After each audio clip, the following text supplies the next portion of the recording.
வணக்கம் ஃப்ரெண்ட்ஸ். இப்போ நம்ம வந்து இந்த கைத்தொகையில் முல்லைத்திணைக்குரிய பாலையிற்றவர் யார் அப்படின்னு கேட்டிருந்தாங்க இல்லைங்களா? இதுக்கு ஆன்சர் சோழன் நல்லுரித்திரன். இது எங்கே சார் புக்கிலே இல்லை அப்படின்னு நிறைய பேர் ஃப்ரெண்ட்ஸ் கேட்டிருந்தாங்க. ஸோ இது புக்கில் இல்லை சார், நாம தான் கொஞ்சம் தேடிக்கணும். இப்போ இதுக்கு 8th செகண்ட் டைமில் இருக்குது கலித்தொகை பற்றி. ஸோ ஆற்று என்பது அளந்திருக்கொண்டு உதவுதல் அப்படி இப்படின்னு சொல்லிட்டு அந்த லைன் ஃபுல்லாக இருக்கும். இதில் பார்த்தீங்கன்னா இருக்குது உங்களுக்கு கலித்தொகை 8 தொகை நூல்கள் 1 அப்படின்னு சொல்லிட்டு இருக்குது பாருங்கள் ஆசிரியர் குறிப்பில்.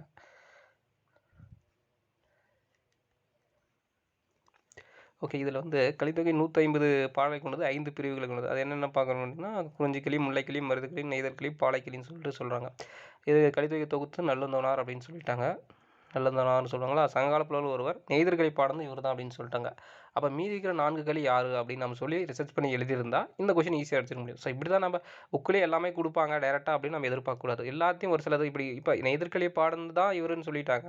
அப்போ மீதி 4 களி இருக்குல்ல, இதை யாரும் பாடியிருப்பாங்க அப்படின்னு நீங்கள் அப்பயே எழுதி நோட் பண்ணி இப்போ பாருங்கள், நான் எழுதியிருக்கிறேன் சைடில் அப்பயே நோட் பண்ணிட்டு பாருங்கள். முல்லைக்கிளி சோழ நல்லுரித்தன், குறிஞ்சிக்கிளி கபிலர், பாலை வந்து பெருங்கடுக்கோ, பாலைப்பாடிய பெருங்கடுக்கோனே சொல்லுவாங்க அவர் பாலைத்தனி பாடியதுனால.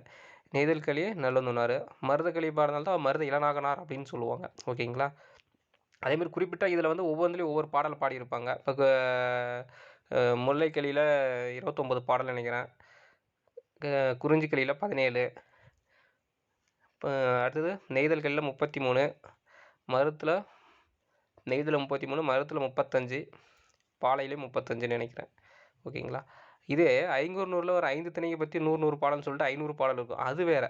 அது குறிஞ்சி திணை கீழே இருக்குது பாருங்கள் சார். குறிஞ்சி திணை, முல்லைத்திணை, மருதம், நெய்தல், பாலை. இதுதான் கபிலர், ஏனர், ஓரம் போயினா, அம்மூனார், ஓதலேந்தர். ஸோ இது வேறு அது வேறு, கன்ஃபியூஸ் ஆக வேண்டாம். ஸோ இப்படி இருக்கும்போது நீங்களே அதை அனலைஸ் பண்ணிக்கணும். ஓகே, 5 பிரிவுன்னு சொல்கிறாங்க, அப்போ நெய்தற்கிளி இவர் பாடிங்கன்னா அப்போ மீதி நம்ம ரிசர்ச் பண்ணி எழுதியிருக்கணும் சார். இந்த மாதிரி கொஞ்சம் தேடி எழுதிங்கன்னா இந்த மாதிரி ஒன்று புக்கை தாண்டி ஒரு சிலதெல்லாம் போகுது அப்படின்றபோது நம்ம ஈஸியாக ஆன்சர் பண்ண முடியும். ஓகேங்களா? Thank you friends.